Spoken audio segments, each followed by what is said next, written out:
আসসালামু আলাইকুম ওয়া রাহমাতুল্লাহি ওয়া বারাকাতুহু।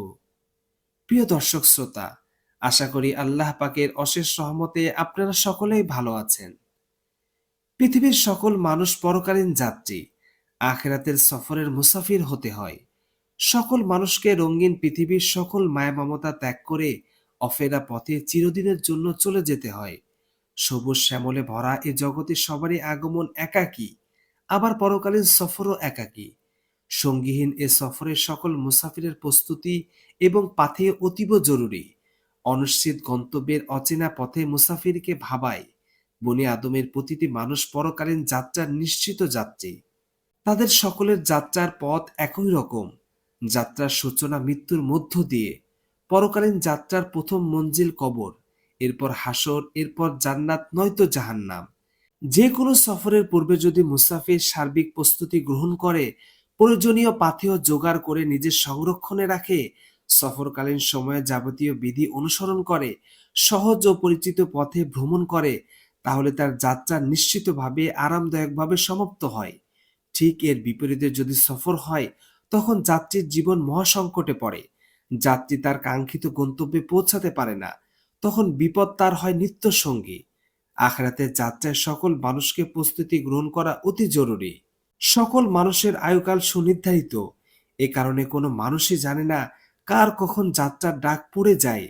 পরকালীন যাত্রায় ডাক আসা মাত্রই সকলকে জগতের মায়া ত্যাগ করে পরকালে পাড়ি জমাতে হয়। মহান আল্লাহ পাক পবিত্র কোরআনে এ প্রসঙ্গে ইরশাদ করেন, আল্লাহ তাআলা তোমাদেরকে জীবন দান করেছেন, তিনি তোমাদের মৃত্যু ঘটাবেন, আবার তিনি তোমাদেরকে পুনর্জীবিত করবেন। তারপরও মানুষ অতি অকৃতজ্ঞ। তিনি আরো বলেন, নিশ্চয় মৃত্যুর সময় নির্ধারিত। আল্লাহর অনুমতি ছাড়া কারো মৃত্যু হতে পারে না। কেউ পার্থিব পুরস্কারের জন্য কাজ করলে তাকে তার পুরস্কার ইহকালে দান করব। আর যদি কেউ পরকালের জন্য কাজ করে, তবে তার পুরস্কার সে পরকালে পাবে। শুকরিয়াকারী বান্দাদের কাজের ফল আমি নিশ্চয়ই দিব। তিনি আরো বলেন, প্রত্যেক প্রাণী মৃত্যুর স্বাদ গ্রহণ করবে, আর আমি তোমাদের ভালো খারাপ অবস্থা দিয়ে পরীক্ষা করি, আর আমারই কাছে তোমাদের ফিরে আসতে হবে। তিনি আরো বলেন, প্রত্যেক সম্প্রদায়ের একটি মেয়াদ রয়েছে। যখন তার মেয়াদ এসে যাবে, তখন তারা না এক মুহূর্ত পিছিয়ে যেতে পারবে, আর না এগিয়ে আসতে পারবে।